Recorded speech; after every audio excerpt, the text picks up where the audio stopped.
what are the most important, oh, sorry, something is wrong with my controller. Here we go. So how can students develop learning strategies and time management in middle school or high school? As June said earlier, getting into college is hard and getting out of college is even harder.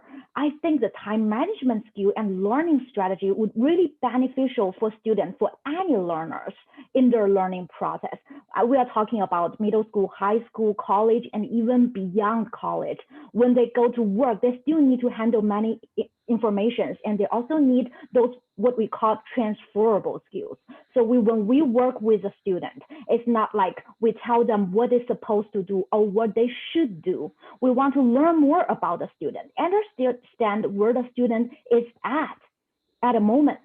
And then we do a holistic test to see the different components of their learning habit. If you would say learning habit, personally, I would prefer learning strategy because my goal is to help my student to become a strategic learner.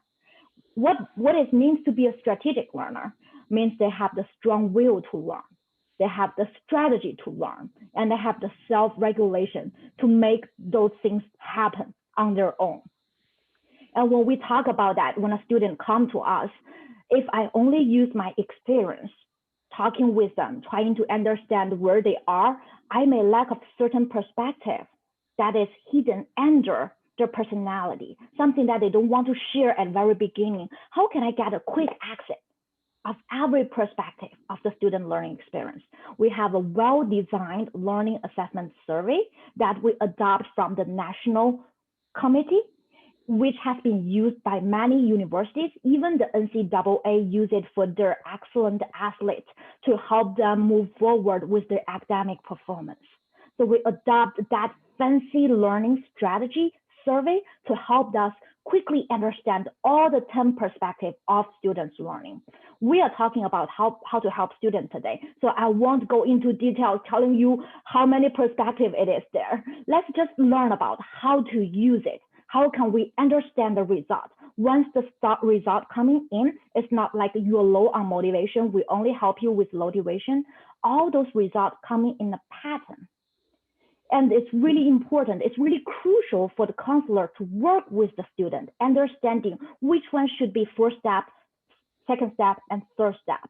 It's not like I give you a goal to work on your weakest spot, that's it. We need to look in the long run and have a long-term goal to see, okay, this is number 1, 2, 3 component I want you to work on. If the student need concentration, need motivation, we can definitely start with concentration because it's an easier experiment to work on just to limit their distractions, right? And then slowly, the more I get to know them, the more connection we have when the student open up.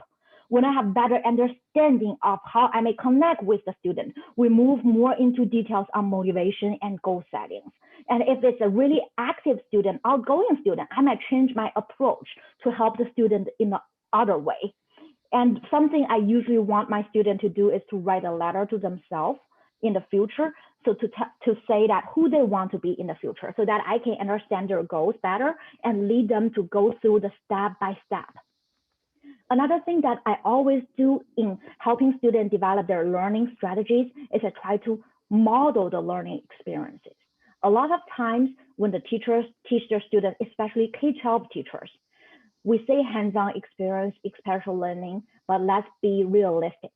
Thinking about public school teacher and student ratio, how many that is? Probably 1 to 20, right? Let's just be realistic. They may add a teacher add there, but you won't get like a 1-to-1 ratio. There's limited one-on-one interaction between the teacher and student. How can I modeling those individual learning strategies out of the classroom setting? That's whenever the counselor kick in to help the student to monitor their process and to give them some kind of early alert when something goes wrong before anyone else notice, before their teacher, their peers, the parents, the counselor should be the very first one notice their changes. That's true. Trying to help. Yeah. I totally agree with you. One thing I noticed is like the college application process actually, I put them into 3 different sections. Section 1 is why.